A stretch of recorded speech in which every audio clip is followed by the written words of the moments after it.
ওম সাইৰাম সাই চৰিত্ৰৰ ৩১ নং অধ্যায়ত আমি পাওঁ সাই বাবাৰ সন্মুখত লোকান্তৰ গমন হোৱা বিভিন্ন জীৱৰ কাহিনী। প্ৰথমতেই সন্ন্যাসী বিজয়ানন্দ, দ্বিতীয়তে বলৰাম মানকাৰ, তৃতীয়তে নুলকৰ, চতুৰ্থতে মেঘা আৰু এটা বাঘ।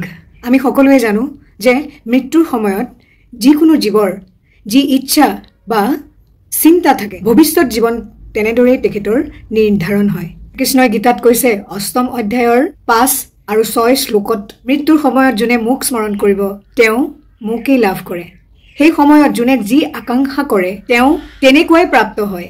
শেষ কালত বিশেষ এটা সৎ চিন্তা আমাৰ মনলৈ আহিব নে নাহে তাৰ কোনো নিশ্চয়তা নাথাকে। সেইবাবে মৃত্যুৰ সময়ত বা যিকোনো সময়ত মনটোক কোনো ইপ্সিত সৎ চিন্তাত নিবন্ধ কৰাৰ বাবে সদায় সকলো সময়তে অভ্যাস কৰা দৰকাৰ। সেইকাৰণে সকলো সাধু সন্তই মানৱক সৰ্বদাই ভগৱানৰ নাম জপ কৰিবলৈ কয়, যাতে বিদায় কালত আমি হতবুদ্ধি হৈ নপৰোঁ। ভক্তসকলেও সাধু সন্তৰ ওপৰত নিৰ্ভৰ কৰে আৰু বিশ্বাস কৰে যাতে তেওঁলোকক অন্তিম সময়ত সাহায্য আৰু পৰিচালনা কৰে। এতিয়া আহোঁ আমি বিজয়ানন্দৰ কাহিনীলৈ। বিজয়ানন্দ নামৰ জনৈক মাদ্ৰাজী সন্ন্যাসী এজন মানস সৰোবৰ অভিমুখে তীৰ্থযাত্ৰালৈ ওলাইছিল।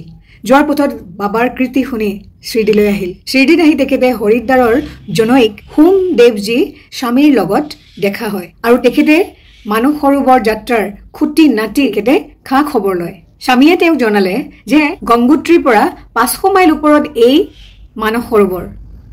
তেখেতে ক'লে তাতে প্ৰচণ্ড তুষাৰপাত হয়, ৫০ ক্ৰোশ আঁতৰত ভাষাৰ পৰিৱৰ্তন আৰু লগতে ভূটানৰ মানুহৰ সন্দেহপ্ৰৱণ স্বভাৱ ইত্যাদিয়ে তীৰ্থযাত্ৰীসকলক অতি অসুবিধাত পেলায়।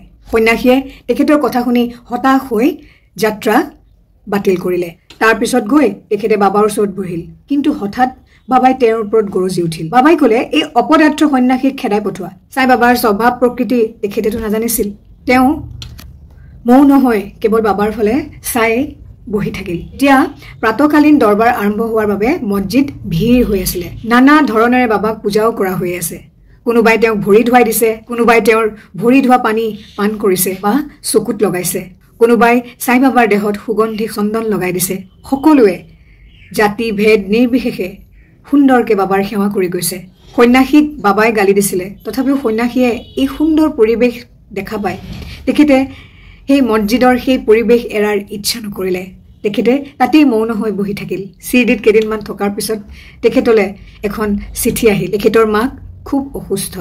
সন্ন্যাসীৰ মনটো স্বাভাৱিকতে ভাৰাক্ৰান্ত হ'ল। তেখেতৰ মন হ'ল যেন সেই মুহূৰ্ততে মাকৰ ওচৰ পাবগে। সেয়েহে চিঠিখন হাতত লৈ বাবাক চিঠিখন দেখুৱাই মাকৰ ওচৰলৈ যোৱাৰ অনুমতি ল'বলৈ বুলি বাবাৰ ওচৰলৈ আহিল। ভৱিষ্যতদৰ্শী অন্তৰ্যামী বাবাই ক'লে, মাৰাৰ প্ৰতি যদি ইমানেই ভাল পোৱা তেনেহ'লে সন্ন্যাস ল'লা কিয়? গেৰুৱা বসন পিন্ধাজনৰ ইমান মায়াৰ বন্ধন কিন্তু শোভা নাপায়। ধৈৰ্য ধৰি কেইদিনমান দিন অপেক্ষা কৰা। ধন সম্পদ আৰু উন্নতি ক্ষণস্থায়ী আৰু দেহৰো ক্ষয় মৃত্যু আছে। এই কথা জানি তুমি তোমাৰ কৰ্তব্য কৰি যোৱা। ইহলোক পৰলোকৰ আসক্তি ত্যাগ কৰা। যিসকলে এনে কৰে শ্ৰীহৰিৰ চৰণত নিজকে সমৰ্পণ কৰে তেওঁ সকলো বেমজালিৰ পৰা মুক্ত হয় আৰু লগতে পৰমানন্দ লাভ কৰে। শ্ৰীহৰিক প্ৰেম ভক্তিৰে যোনে স্মৰণ কৰে তেওঁক দৌৰি গৈ হৰিয়ে সাহায্য কৰে। তোমাৰ পূৰ্ব জন্মৰ পুণ্য যথেষ্ট সঞ্চিত, সেয়েহে তুমি ইয়ালৈ আহিব পাৰিছা। এতিয়া মই যি কৈছো শুনা আৰু তোমাৰ জীৱনৰ উদ্দেশ্য উপলব্ধি কৰা। কামনা শূন্য কৰি কাইলৈৰ পৰা ভাগৱত পাঠ আৰম্ভ কৰা। এইদৰে ৩ সপ্তাহত ৩ বাৰ নিষ্ঠাৰে পঢ়িবা। ভগৱান তোমাৰ ওপৰত সন্তুষ্ট হ'ব আৰু দুখ দূৰ হ'ব। তোমাৰ মোহ নোহোৱা হৈ যাব আৰু তুমি শান্তি পাবা। আচলতে সাই বাবাই সন্ন্যাসীৰ আয়ুসকাল শেষ হৈ অহা দেখা পাই এই ব্যৱস্থা দিলে আৰু তেওঁৰ দ্বাৰাই ৰাম বিজয় পাঠ কৰালে যাতে মৃত্যু দেৱতা আনন্দিত হয়। পিছদিনাই গা পা ধুই লেণ্ডিবাগৰ এটা নিজান জেগাত বহি তেখেতে ভাগৱত পাঠ সুন্দৰভাৱে আৰম্ভ কৰিবলৈ ল'লে। 2 বাৰ সম্পূৰ্ণ পাঠ শেষ কৰাৰ পিছত বৰ ক্লান্তিবোধ হ'ল আৰু ঘৰলৈ উভতি গৈ 2 দিন থাকিল। 3য় দিনা ফকীৰে বৰে বাবাৰ কোলাত মূৰটো থৈ শেষ নিশ্বাস ত্যাগ কৰে। বাবাই তেওঁৰ দেহটো এদিন ৰাখিবলৈ সকলোকে নিৰ্দেশ দিলে আৰু তাৰ পিছত পুলিচ আহি সকলো অনুসন্ধান কৰি দেহ সংস্কাৰৰ অনুমতিও দিলে। তাৰ পিছত যথোপযুক্ত স্থানত আনুষ্ঠানিকভাৱে তেখেতক সমাধি দিয়া হ'ল। এইদৰে সাই বাবাই বিজয়ানন্দ নামৰ সন্ন্যাসীজনক সৎগতি লাভত সহায় কৰিছিল। এতিয়া আহো বলাৰাম মানকাৰৰ কাহিনীলে। বলৰাম মানকাৰ নামে এজন গৃহী ভক্ত আছিল সাই বাবাৰ। পত্নীৰ মৃত্যুৰ পিছত সংসাৰৰ সকলো ত্যাগ কৰি পুত্ৰক সকলো সঁপি দি সাই বাবাৰ ওচৰতে থাকিবলৈ আহিছিল শ্ৰীদিলে। সাই বাবাই তেখেতৰ ভক্তিত আনন্দিত হৈ তেওঁৰ জীৱনত এটি শুভ পৰিৱৰ্তন ঘটাবলৈ চেষ্টা কৰিছিল। সাই বাবাই মানকাৰৰ হাতত 12 টকা গুজি দি মচিন্দ গাৰালৈ মানে সাতাৰা জিলালৈ গৈ থাকিবলৈ দিলে। প্ৰথমতে কিন্তু বাবাখিৰি যাবলৈ তেখেতৰ একেবাৰেই মন যোৱা নাছিল। তাৰপিছত সাই বাবাই তেখেতক বুজালে তেখেতৰ বাবে যিটো উচিত বাবাই সেইটোকে কৰিবলৈ বিচাৰিছে, সেইবাবে তেখেত তালৈ যাবলৈ মান্তি হ'ল। সেই জেগাৰ প্ৰাকৃতিক শোভা, পৰিষ্কাৰ পানী, স্বাস্থ্যকৰ জলবায়ু আৰু মনোৰম পাৰিপাৰ্শ্বিকতাত তেখেত মুগ্ধ হ'ল আৰু অভিনিবিষ্ট চিত্তে ধ্যান অভ্যাস কৰিবলৈ ধৰিলে। কেইদিনমানৰ পিছতেই তেওঁৰ আলৌকিক দৰ্শন হ'ল। সাধাৰণতে সমাধি বা ভাৱন অৱস্থাত ভক্তসকলৰ এনেধৰণৰ দৰ্শন হয়, কিন্তু মানকাৰৰ ক্ষেত্ৰত সেইটো হৈছিল ভাৱাৱস্থাৰ পৰা স্বাভাৱিক চেতনালৈ অহাৰ পিছতহে বাবা নিজেই তেওঁৰ সন্মুখত উপস্থিত হৈছিল। মানকাৰে যে কেৱল সাই বাবাকে দেখা পাইছিলে সেইটো নহয়, কিয় তেওঁক ইয়ালৈ পঠোৱা হৈছিল তেখেতে সুন্দৰকে বাবাক সুধিলে। তেতিয়া বাবাই উত্তৰ দিলে এই বুলি যে থকা সময়ত তোমাৰ মনত নানা চিন্তা ভাৱনাই দেখা দিছিল, সেয়েহে তোমাৰ অস্থিৰ মনটো স্থিৰ কৰাৰ বাবে ইয়ালৈ পঠিয়ালো। তুমি কি ভাবিছিলা মই কেৱল শ্ৰীদিতে আছো? 3.5 হাত ওখ পঞ্চভূতত গ্ৰহা এই দেহটোৰ মাজতেই কি মই সীমাবদ্ধ? ইয়াৰ বাহিৰত মোৰ অস্তিত্ব নাই? এতিয়া তুমি নিজেই পৰীক্ষা কৰি চোৱাচোন যে শ্ৰীদিত তুমি যাক দেখিছিলা এতিয়া তেওঁকেই দেখিবলৈ পাইছানে নাই? সেইবাবে তোমাক ইয়ালৈ পঠাইছিলো।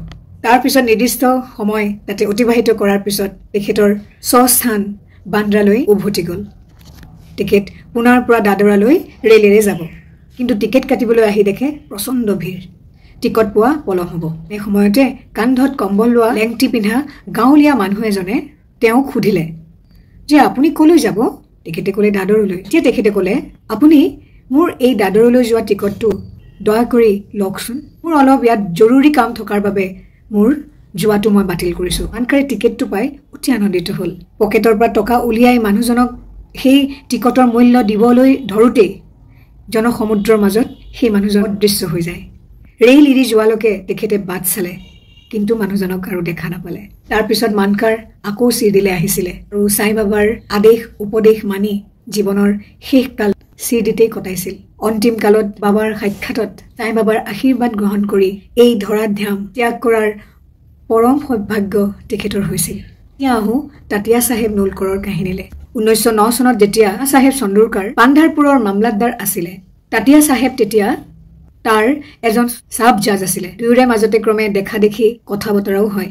তাতিয়া চাহেবৰ কিন্তু সাধু সন্তৰ ওপৰত তেনে কোনো বিশ্বাস নাছিলে, কিন্তু নানা চাহেবৰ ভক্তি ভালপোৱা আছিলে। নানা চাহেবে প্ৰায়ে তেওঁক সাই বাবাৰ কাহিনীবোৰ কয়। শ্ৰীদিলৈ গৈ বাৰে বাৰে তেখেতক সাই বাবাক দেখা কৰাৰ কথাও কৈছিলে। শেষত তেওঁ ৰাজি হ'ল 2টা চৰ্তত। এজন ব্ৰাহ্মণ ৰান্ধনী তেখেতৰ প্ৰয়োজন আৰু উপহাৰৰ বাবে নাগপুৰৰ ভাল কমলা তেখেতক লাগে। ভগৱানৰ পৰম কৃপাত 2টা চৰ্তই পূৰ্ণ হৈছিল। নানা চাহেবৰ ওচৰলৈ হঠাৎ এদিন এজন ব্ৰাহ্মণ কামৰ বাবে আহিল। তেওঁ মানুহজনক তাতিয়া চাহেবৰ ওচৰলৈ পঠিয়াই দিলে।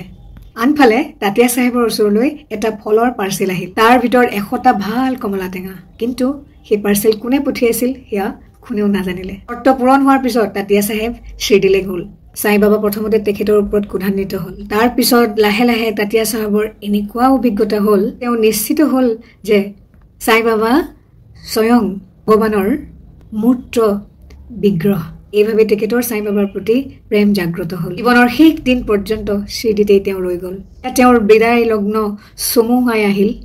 তেতিয়া শাস্ত্ৰ পাঠ কৰি তেখেতক শুনোৱা হ'ল আৰু শেষ সময়ত সাই বাবাৰ চৰণ ধুওৱা পানী পান কৰিবলৈ দিয়া হ'ল।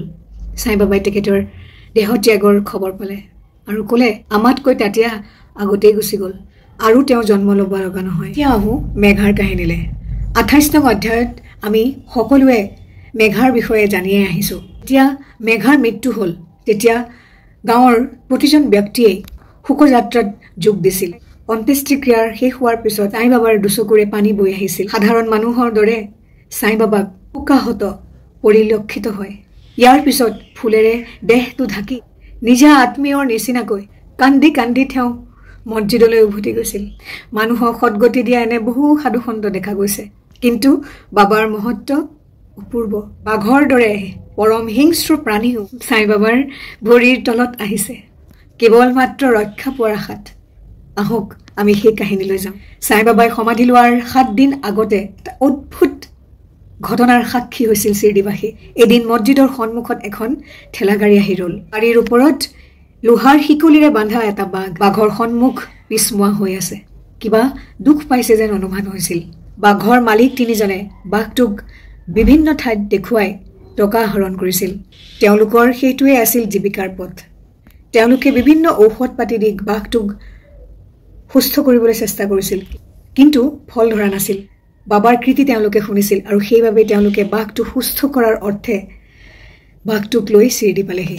হাতত শিকলি ধৰি এই বাঘটোক তেওঁলোকে নমাই দৰ্জাৰ সন্মুখত আনি থিয় কৰাই দিলে। বাঘটো আছিল ৰোগক্ৰান্ত, অস্থিৰ আৰু ক্ৰোধ। ভয় বিস্ময়েৰে স্থানীয় মানুহ আহিল শিৰডিলে সেই বাঘটো চোৱাৰ বাবে। সাই বাবাৰ অনুমতি লৈ বাঘটোক তেখেতৰ ওচৰলৈ লৈ যোৱা হ'ল। চিৰিৰ ওচৰলৈ যোৱাৰ লগে লগে বাঘটোৱে সাই বাবাৰ উজ্জ্বল জ্যোতি দেখা পোৱাৰ পিছত দুখোজ পিছুৱাই গ'ল আৰু শিৰ নত কৰিলে। যেতিয়া দুয়োৰে দৃষ্টি বিনিময় হ'ল, তেতিয়া বাঘটোৱে চিৰিৰ ওপৰত উঠি কৰুণ দৃষ্টিৰে বাবাৰ পিনে চালে। লগে লগে 3 বাৰ তাৰ নেজডাল মাটিত লগাই জোকাৰিলে। তাৰপিছত অজ্ঞান হৈ পৰি গ'ল।